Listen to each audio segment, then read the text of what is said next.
Ibrahima werangi jooy laylan bada bayima Oustaz joxal ba Serigne Diop ana Cheikhouna Diop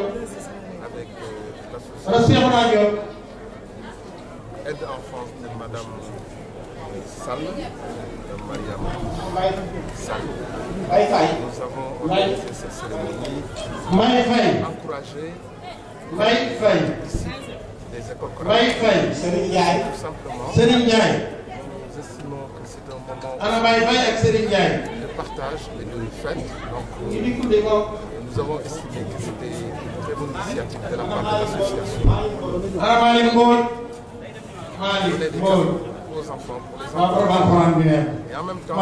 sensibiliser les Serigne Dara, ce qu'on appelle les Serigne Dara, c'est-à-dire les maîtres coraniques, à mieux prendre en charge disons, l'éducation des enfants. Vous savez que notre pays est confronté à la mendicité des enfants dans les rues à Dakar, ce qui n'est pas, bien entendu, évidemment pas exactement la même problématique ici à Darou-Moussi. Donc c'est cette initiative et nous invitons donc toutes les associations qui peuvent nous apporter leur soutien à participer à cet événement qui est d'une importance capitale. Et cette année, ça a été marqué par la participation de plus d'une centaine de Dara, aussi bien à Dakar, à Darou-Moussi que dans les villages environnants de Darou-Moussi. Et donc chaque année, nous allons, avec la présidente de l'association, nous allons continuer cette initiative et nous en appelons à toutes les bonnes volontés et nous remercions tous ceux qui ont participé à cette événement. Qu'est-ce qui leur a été remis en termes de reconnaissance? En termes de récompense? En termes de récompense, nous avons donné des cadeaux. Vous savez, les maîtres coraniques aiment bien avoir à leur disposition des livres coraniques. L'association aussi a offert des tissus pour les enfants et du vivre. Donc ce qui est des besoins essentiels pour les enfants. Vous l'avez dit, c'est pour lutter d'une manière, en quelque sorte, contre la mendicité. Mais il y a un autre phénomène, la violence dans les Dara. Les Serigne Dara qui frappent les enfants, qui les envoient dans les rues, qui les exposent à des dangers. Est-ce le cas à Darou-Moussi? On ne peut pas dire que c'est le cas. En tout cas, nous n'en avons pas à notre connaissance. Mais aujourd'hui, l'objet de cette manifestation, c'est vraiment de sensibiliser les populations pour une meilleure considération des Dara, qui, au même titre que ceux qui sont dans les écoles françaises ou des écoles américaines, que ces enfants méritent une attention particulière. C'est l'initiative de l'association, c'est l'initiative qui va quand même sensibiliser pas mal de participants ici. Assalamu alaikum wa rahmatullahi. Tay li ñu dajale fii ci cadre organisation Magalu Darou-Moussi dañuy sargal sëriñ si nga xam ne ñoo nekk ci daara yi di ci sonn ci ñoom ñu ànd ko nag ak sëriñ Ibrahima Sall ak soxnaam ñu ànd ko ak association bi nga xam ne moom la soxnaam dirigé jël moyens yu takku ne dañoo bëgg ñi nga xam ne ñooy yore fii ay daara ci biir Daaru Muxti ak dëkk yi ko wër ñu sargal leen jox leen ay cadeau yoo xam ne nii ci ak dund lañ ko def wala ci ay yére yu ñuy sol wala ci ay téere yu ñuy jàng loolu nag boo seetloo ñu tax ñu def ko dañoo jàpp ni ñuy jàng alxuraan ndax ñun nii ay nitu daara lañu jógee muy man muy Ibrahima yu ñëpp ci ay nitu daara lañu am nañu droit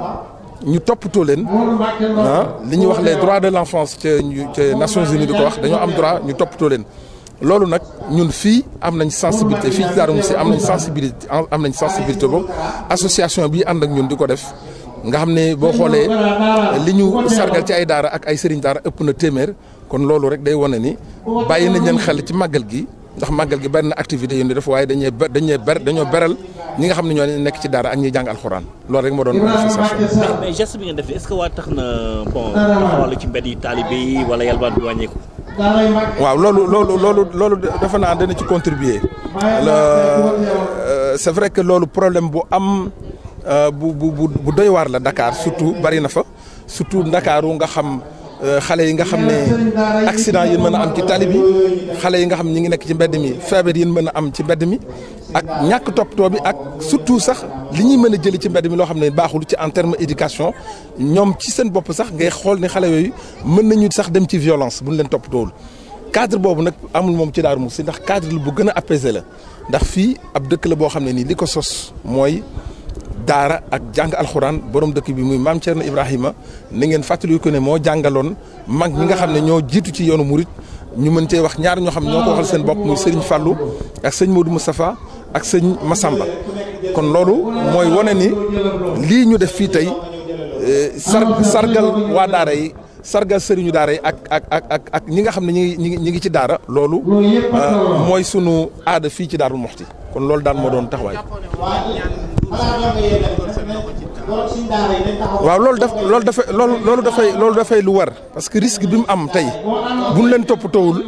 ëllëg xale yi nekk ci mbedd mi ñoom ñooy nekk ñu mag te buñ leen abandonné bàyyi leen ci mbedd mi ëllëg ay violence lay jur ëllëg mën nañoo nekk ci yeneen anam yoo xam ne nii gënu kon am na ci loo xam ne nii Sénégal donc nga koy gis ay xale yu traîner ci mbedd mi di traîner ci rue bi ñu ne ñu ngi jàng ay alxuraan te ñun ay nitu daara lañ te ñun daanañ dem di yelwaan waaye duñ taxawal yelwaan ak taxawal ça fait deux choses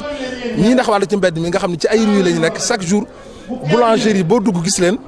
restaurant boo dugg gis leen foo station boo taxaw gis leen loolu yaakaaruma du nekk noo xam ne nii rafet na ci daara ci Sénégal non seulement gouvernement bi war na cee jël ay matuwaay waaye nag sëriñ daara si aussi ñoo war a ànd ak gouvernement bi encouragé leen ci ñu loolu fexe ba loolu wàññeeku. tey lan la ngeen li ngeen joxe fi lan ak ñaata la njëg yi. waaw xam nga kuy joxe doo wax njëg gi liñ fi joxe ci ceeb lu takku la ak ci ay yére xam nga loolu du lu yenu maanaa ngay taxaw naan joxe naa tant de francs wala ndax kuy sarax sax dañuy sa loxo ndeyjoor bi jox sa loxo càmmoñ waru ko yëg waaye nag.